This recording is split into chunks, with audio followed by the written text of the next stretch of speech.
বাংলাদেশের ওডিআই টিমের ক্যাপ্টেন নাজমুল হোসেন শান্ত, সেই 1983 বিশ্বকাপ জয়ী ভারতের তৎকালীন ক্যাপ্টেন কপিল দেবের কথা কি কিছুটা স্মরণ করিয়ে দিলেন না? কেন এমনটা বলছি? এই চ্যাম্পিয়ন্স ট্রফি খেলতে যাওয়ার আগেই, এই আজ থেকে 5-6 দিন আগেই ওই বাংলাদেশ দলের পক্ষ থেকে একটা অফিসিয়াল প্রেস কনফারেন্স করা হয়েছিল। সেখানে এসেছিলেন তাদের ক্যাপ্টেন শান্ত। তো সেখানে সাংবাদিকদের নানান প্রশ্নের জবাবে একটা এরকম প্রশ্ন করা হয়েছিল যে চ্যাম্পিয়ন্স ট্রফিতে তারা তাদের লক্ষ্যটা ঠিক আসলে কি, কোন লক্ষ্য নিয়ে তারা খেলতে যাচ্ছে। তখন শান্ত একদম স্ট্রেট ফরওয়ার্ড একটা আনসার দিয়েছেন যে তারা চ্যাম্পিয়ন হওয়ার লক্ষ্য নিয়েই চ্যাম্পিয়ন্স ট্রফিতে খেলতে যাচ্ছে। তো শান্তর এই স্টেটমেন্টের পর ওই বাংলাদেশের ক্রীড়া মহলে কিংবা ক্রিকেট পাড়ায় নানান রকম আলোচনা সমালোচনা তর্ক বিতর্ক হয়েছে।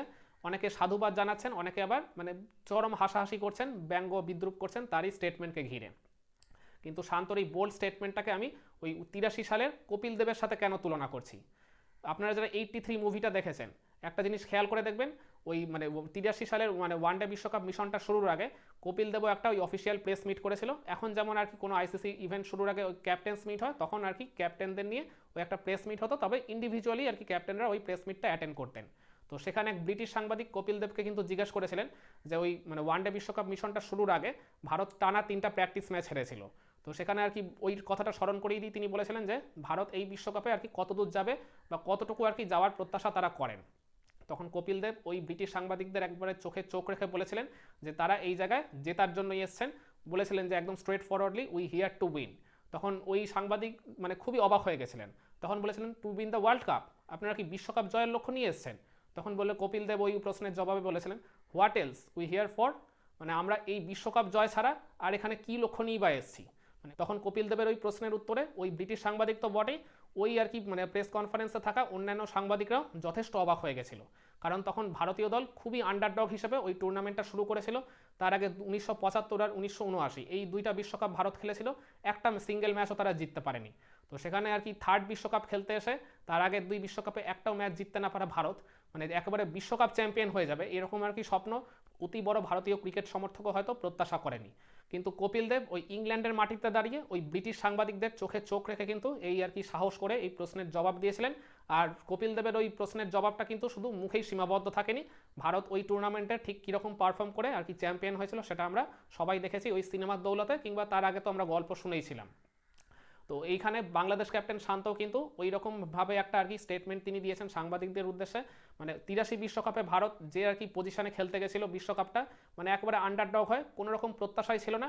এইবারে চ্যাম্পিয়ন্স ট্রফিতেও কিন্তু বাংলাদেশ ওই একই রকমভাবেই খেলতে যাচ্ছে, কোনো রকম কোনো প্রত্যাশাই তাদের থেকে কেউ করছে না। তা সে তাদের দেশের ক্রীড়া মহল থেকে হোক কিংবা বিদেশের অন্যান্য বড় বড় ক্রিকেট বিশেষজ্ঞই হোক না কেন, বাংলাদেশকে কেউই গোনার মধ্যেই ধরছে না। সবাই বলছে যে বাংলাদেশ প্রথম রাউন্ডেই ছিটকে যাবে, কোনো রকম চান্স তারা ওই জায়গায় দেখতে পাচ্ছেন না। ভারত, নিউজিল্যান্ড আর পাকিস্তানকে টুপে বাংলাদেশ যে সেমিফাইনাল খেলবে, এই ব্যাপারে কেউই ওই জায়গায় কোনো রকম বাংলাদেশকে নিয়ে বাজি ধরার পক্ষে কেউ নেই। এটা হওয়াটা খুবই স্বাভাবিক, কারণ রিসেন্ট পাস্টে বাংলাদেশ ওডিআই ক্রিকেটে যারা পারফর্ম করেছে তারা হয়তো ক্ষেত্র বিশেষে 2-1টা ডিপার্টমেন্টে ভালো করেছে, কিন্তু ওভারঅল ম্যাচ জিততে তারা ধারাবাহিকভাবে ব্যর্থ হয়েছে। তো এইরকম একটা দলের পক্ষে কেই বা বাজি ধরবে? কিন্তু বাংলাদেশ ক্যাপ্টেন শান্ত কিন্তু ওই প্রেস কনফারেন্সে একবারে একটা বোল্ড স্টেটমেন্ট দিয়েছেন, খুবই সাহসী একটা জবাব তিনি দিয়েছেন, যেটা এর আগে বাংলাদেশের ক্রিকেট ইতিহাসে কোনো ক্যাপ্টেন কিংবা কোনো কোচ এইরকম সবার সামনে দাঁড়িয়ে এরকম এতটা সাহসী একটা স্টেটমেন্ট দেওয়ার ওই জায়গায় সাহস তারা করেনি। তো যে কাজটা শান্ত এই প্রথমবারের মতো করলেন, তো শান্তর সামনে এবার চ্যালেঞ্জই হচ্ছে ওই 83 কপিল দেবের বিশ্বকাপ জয়ী ভারতকে ফিরিয়ে আনা। এখানে ভারতের জায়গায় শুধু বাংলাদেশ অবস্থান করবে, চ্যাম্পিয়ন বাংলাদেশকে এই চ্যাম্পিয়ন্স ট্রফি শেষে ফিরিয়ে আনাটাই শান্তর মূল লক্ষ্য হবে, তিনি যেরকমটা ওই প্রেস মিটে বলে গেছেন। কারণ একটা জিনিস খেয়াল করে দেখবেন, আন্ডারডগ হয়তো বাংলাদেশ টুর্নামেন্টটা শুরু করছে 1983 সালেও কিন্তু একেবারে আন্ডারডগ হয় কোনো রকম প্রত্যাশা ছাড়াই ভারতও কিন্তু ওই বিশ্বকাপ মিশনটা শুরু করেছিল। আর ইভেন প্রথম ম্যাচেই তারা ওই ডিফেন্ডিং চ্যাম্পিয়ন ওয়েস্ট ইন্ডিজকে হারিয়ে একটা দারুণ চমক দিয়েছিল। ওই টুর্নামেন্টের প্রথম ম্যাচ জয়টাই ভারতের ওই টুর্নামেন্টে ভালো খেলার একটা পজিটিভ টোন সেট করে দিয়েছিল, ওই বিশ্বাসটা তাদের মধ্যে দাঁড় করিয়ে দিয়েছিল যে আমরাও পারি।